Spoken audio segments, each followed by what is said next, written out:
Yeroo tokko tokko yoo isin jedhee ilaalu namoonni tokko tokko maaliif akka biyya ormaa biyya arabaa dhufeeyyuu hin beekanatti fakkaatu. Dhugaa kaayyuma manaa ba'aniif namumti dagatu ni jira. Edaa yaa Rabbi nu baasete. Viidiyoon ajaa'iba tokkoon arge. Suuraa asirratti argitan obboleettii teenya tana jechuudha. Obboleettiin teenya tuni dalagachuuf akka anaaf siniititti biyya arabaa dhufte jechuudha.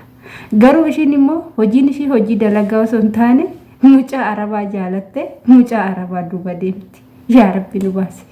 Ashama harka fuunee kabajamtootaaf daawwattoota hordoftoota walee nageenyi koo kan jaalalaa fi kabajaa bakkaa fi haala lafa jirtanitti isiniif haa baay'atu. Anis obboleettiin keessan bakkaa fi haala lafa jirutti Waaqayyoof galannaa ga'u nagaa fayyaa kootidha. Anis obboleettiin keessan isinis akka nagaa fayyaa naaf taatan immoo Waaqayyo irraa abdii guddaan qaba. Egaa ka viidiyoo yeroodhaan isin biraan ga'aa jiru kana isinis laayik sheer gochuudhaan na jabichaa isiniin jedha. Viidiyoon har'ammoo qabadhee dhufe viidiyoo baay'ee na ajaa'ibee dhugaa na ajaa'ibee irratti illee hojjechuu fedhiin qabuun ture garuu na ajaa'ibee viidiyoon kun namni akkanaatti sin jiraadha kan jedhudha kan nama garramu. Obboleettiin asirratti argitan kun mucaa arabaa jaalattee jaalalli mucaa arabaa irraa ishii qabee mucaan arabaa kun amma yeroon ammaa kun akkuma beekamu akkuma argitanii barumsi hin jiru boqonnaadha jechuudha. Yeroo boqonnaa kana immoo arabdoonni iddoo garagaraatti kan tasaafaran iddoo garagaraatti kan deeman jechuudha.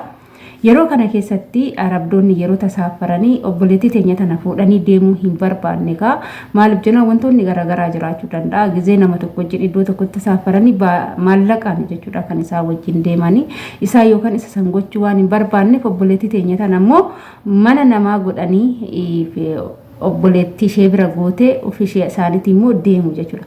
Mana namaa kana immoo kan fidaa jiru mucaa isheen jaalatte kanaadha. Maal jettii ni beektu? Maaliif deemtaa maaliif nagattee deemtaa anis hin jaaladhaa jettiin dhugaa waan nama ajaa'ibu. Inni illee immoo siifan dawwalaa jedhaan hin mufaatti inti zaalaana jedhaan hin aarte maaf aartaa anammaan deebi'a baay'aachuun turuuti maaliif deemtaa yoo jedhuun inni immoo haajadhaaf deemna abbaa faadha kiyya wajjinan deema waan ta'eef dirqama deemuu qaba jedhaan. Gizee kana mufattee bilbila illee internet illee hin qabu akkamta si dawwalee si argadha jettiin jennaan anatu si dawwalaa immoo akka internet si dandeetta si himaa innas hin dubbisa waan ta'eef waliyyaan jedhaan. Mee laala sammuu ijoollee teenya sammuu xiqqishuu edaa namni sammuu xiqqishuu illee baatee kaayyoo manaa ba'uuf wallaalu jira. Dhaggeeffadhu shamarran keenya dhugaa kan akka obboleettii xiyyaa tana yoo jiraattanii. Tokkoffaa irratti kaayyoon numata biyyaa baaneef kaayyoon numaati keenya biraa baaneef tokkoffaa hojjettannee maallaqa argachuuf malee dhiira laallee jaalala argachuuf miti. Jaalalli biyya ormaa omaa tokko siif hin godhu karaatti si gata obboleettii koo. Gaafa mucaa kana dhossaadhaan har'a odoo maatiin isaa hin beekini laayivii mucaa kana wajjin dabarsuu ni dandeecha. Jaalattee dhossaadhaan dhokattee wajjin dabarsuu ni dandeecha. Jaalalli dhossaan siifillee tokkoffaa miidhaati hin beekne sirraan ga'uu danda'a. Arabdoonni har'a sin argineef zim jedhu garuu waan tokko gaaf tokko sirratti yoo sirra ga'ee rakkoo cimaa sirra ga'uu danda'a. Obboleettii koo ati shamara dubartiidha. Dubartii fi okkoteen cabde tokkodha. Takko okkoteen cabde takka deebitee hin kaate okkotee duraa san ta'uu hin dandeechu. Shamarrillee akkasi. Nuti wanni tokko yoo nurra ga'e waan san ofirraa dabarsuu hin dandeenyu. Obboleettii teenya odoo mucaa kana jaalattee wajjin jirtu waan hin taane keessa seenuu dandeecha. Gaafa san daa'imtuu garaatti si hafuu danda'a. Gaafa daa'imtuu garaatti si hafu kana arabdoota sanitti warra isaa sanitti maal jettee himta? Ulfa ilma keechanii jaaladhee tana ilma keechanirraa ulfaa'e jettee itti himta? Gaafa san boolla seentu dhabda. Dhugaa anarraa kanatti kokkolfaa inni illee sin jaaladha sitti fakkeechu kuni boru kan caalu miidhamta. Asumarraan immoo hiriyaa tiyya wanta ishii mudateen sinitti hima. Hiriyaa tiyyaadha baay'ee jaalanna biyyi ishii walloo kamiseedha jechuudha walloodha. Obboleettii tana rabbitu walitti nu fide ishiin obboleettii namitti ani bira hojjetti jechuudha. Yeroo kana wal bira dhufna. Amma maal ta'e mucaan jara mucayyoo tana baay'ee jaalate hirigittii tiyya tana baay'ee jaalate rakkisa baay'ee rakkisa gizee warri isaa ishee manaa ba'ee warri isaa manaa ba'ee dhokatee hin deemu iddoo akkanaa tan deema jedhee yeroo warri ba'ee deeme gara mucayyoo tanaa dhufa jechuudha baay'ee ishee rakkisa. Kushiinaa anis gizeen bira dhaqu anuma birattuu kushiinaa biratti keessatti irrukutaa akkana godha akkas godha animmoo wanti kun akka hin taane nan beeka ishiin illee wanti kun akka karaa sirrii hin taane hin beekti. Osuma yaa rabbii mucaa kan akkam godhee ofirraa buqqisa jettee osuma waaqa ishee kadhattu dhugaa baay'ee dhiphuu keessa seentee anis ishiinis dhiphina guddaa keessa seenne maatii ishiitti himuuf akka itti himnu wallaallee zim jechuuf mucaan kun guyyaa tokko odoo waan tokko godhe keessa guyyaa tokko maal godhe seetan ijoollee dhugaa rabbii bochennatti himatte guyyaa sanii warri hunduu manaa ba'ee jira. Hunduu mana jiran ishiin somtuu mana jirtee kutaashii seentee kutaashii akka carraa oduun qollofiin irraafattee teechee kutaashii inte nuun teenyaam jira kutaa keenya galle homtuun jiru qollofannee teeche karma waaqaa bu'ee lafaa bu'ee osoo ishiin hin beekin itti ol seenee gara kutaa jechuudha qabate dhuguma sinitti hin qabee yeroo kana dhugaa gadhiisuu didee irrifattee waan gootu wallaaltee yeroo kana anamma waan akkasii wajjin gochuun hin barbaadu jettee yeroo diddu kana maal jedhaani bakka na dhungadhuuti nan ba'ee deema jedheeni yeroo kana isheen mucaa arabaa kan harkaa ba'u jecha dhungatte jechuudha dhuga erga guyyaa saniiti mucayyoon jaratti ani yoo sin baata si wajjinan ba'a yoo sin mana teecha si wajjinan mana taa'a jetteeni maaliif jedhanii sababas gaafanna lakki akkanumatti tan barbaade jetteeni dhuga boochi gaafa san baay'ee boochetti dhaga'ame galuufis jiruun ishii baay'ee ulfaataa ture.